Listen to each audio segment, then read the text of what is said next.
Now the slide is visible, ma'am. Am I visible, ma'am? You are not visible, ma'am. Okay, thank you. I think there's a problem with the camera. So in the next session, by next session, I could solve it. Okay, ma'am. For now, I think we can start the session and like this. I hopefully, I don't think my camera is working.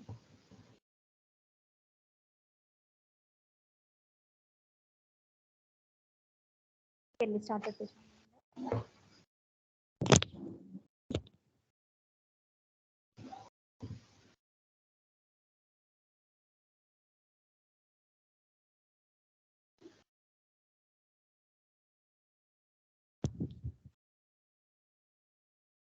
Respected delegates, a very good morning today.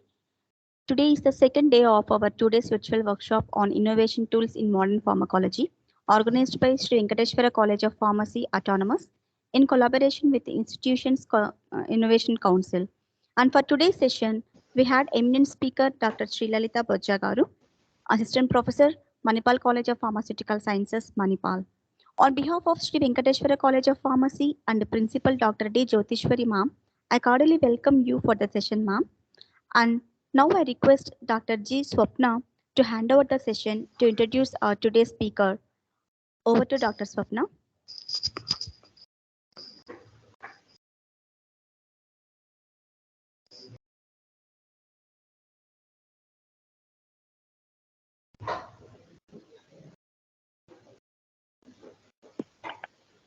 Good morning, madam. Myself, Dr. G. Swapna. I take privilege to introduce the today's speaker, Dr. Sri Lalita madam. Madam completed her B Pharmacy in Sri Padmavati Mahila Vishwavidyalayam, Tirupati, and madam completed her M Pharmacy in Pharmacology at Punjab University, Chandigarh, and madam awarded Doctorate in Pharmaceutical Sciences from Postgraduate Institute of Medical Education and Research, Chandigarh. She is having 3 years teaching experience and 2 years research experience. Now she is currently working as assistant professor in Manipal College of Pharmaceutical Sciences, Udupi. Madam got all India 6th rank in ICMR, JRF and 47th rank in CSIR JRF fellowship. She has published more than 12 papers in various national and international Scopus indexed journals, and she is also a life member in various professional bodies of the Indian Academy.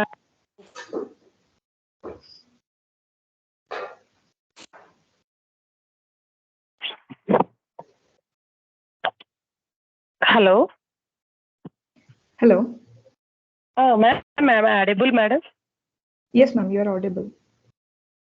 So with this short, brief introduction, now I am handing the session to Dr. Sri Lalita, madam.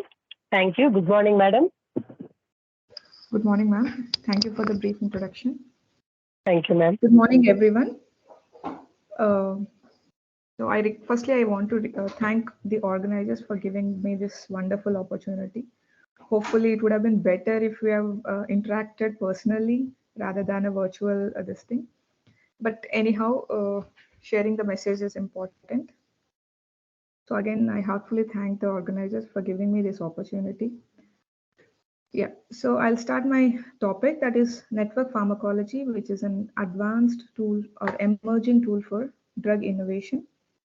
So this I've started recently, like when I joined as a postdoc in Manipal College of Pharmaceutical Sciences during the COVID session. You know that all the labs are shut off, and we could not do as a pharmacologist, we have been doing the animal work or the in vitro cell culture work. We have to go to the labs.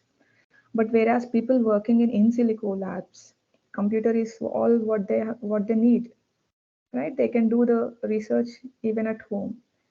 So that time, that stimulated me to learn these online in silico tools to, um, to advance in our field, as well as you know that a lot of computational approaches, bioinformatic tools, in silico tools have come in place now to lead the field of pharmacology in particular the drug discovery. So I think this would be the best topic even for the students as well.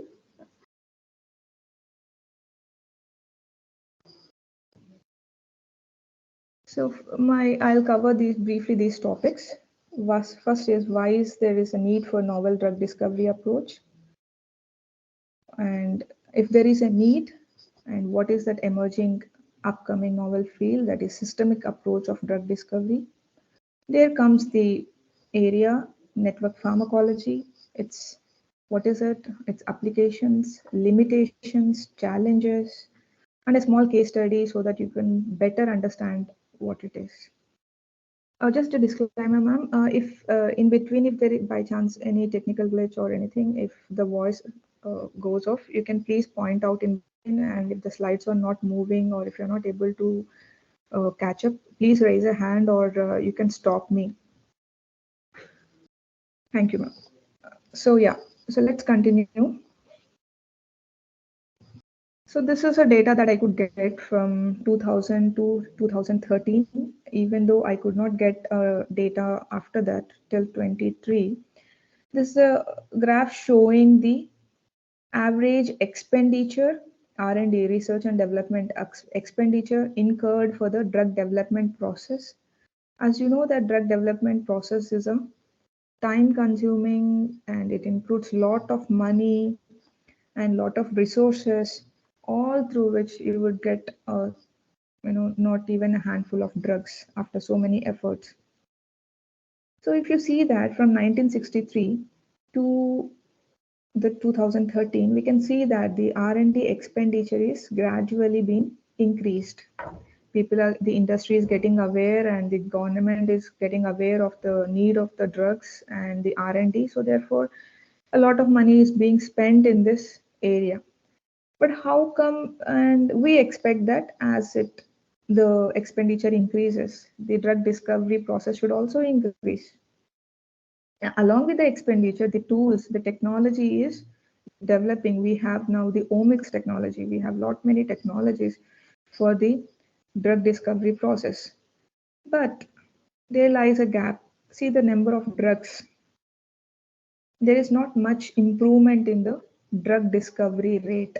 You can see a less number of drugs, the curve, only in 1998 when there was a huge number of Me Too drugs that have been developed. Me Too drugs means drugs like, for example, like we have beta blockers in case propranolol, metoprolol, atenolol, so all lols, right? So one main molecule is developed, molecular entity is developed, and based on certain modifications, its efficacy or safety is improved by certain structural modifications. So that's so here it's not like you have discovered a new drug. It is they are called as the Me Too drugs or Me Better drugs. So you can see more number of if even if you see now also the drug pipeline, you would see more number of drugs that are the Me Too or Me Better drugs. So there is not much increase in the drug discovery rate at par with the expenditures, and this is a huge loss for the billions of industries. So there comes why are we failing or where are we failing? So this is a drug discovery pipeline. I think every student must be knowing it. So the drug discovery pipeline first has the first initial laboratory work, pre-GLP work, or target validation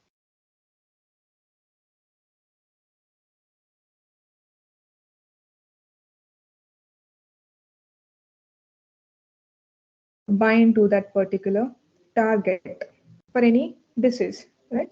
So you can see that there are number of 10 greater than 10,000 candidates which are being developed through chemistry, and you will see their in vitro studies whether they are efficacious or and you'll study the safety, and you can see the time cycle time, like how much time it is consuming. It is very much less, 1.5 years, 1.5 years for the target validation and the cohort screening. And the cost incurred is also very less, 3% of the total drug development cost and 6% cost. But among this 10,000, more than even 10,000 hits, you would see only 250 candidates that are finally entered into your in vitro studies, where the main structural moiety is optimized made be the pharmacokinetics made be for the toxicity reduction. So it is again 1.5 years, and the cost per new molecular entity is 17%. Next, preclinical testing. It can happen in 1 year. So this is the area most of us work in both these areas. And see the time it is the percent of cost. It is 7% and 17%. Right. So here till here we have done the preclinical testing. Now the drug enters the clinical phase. In the clinical phase, look at the cost incurred: 15%, 21%, and 27%. Lot of money, a lot of time as well. But look at the probability of success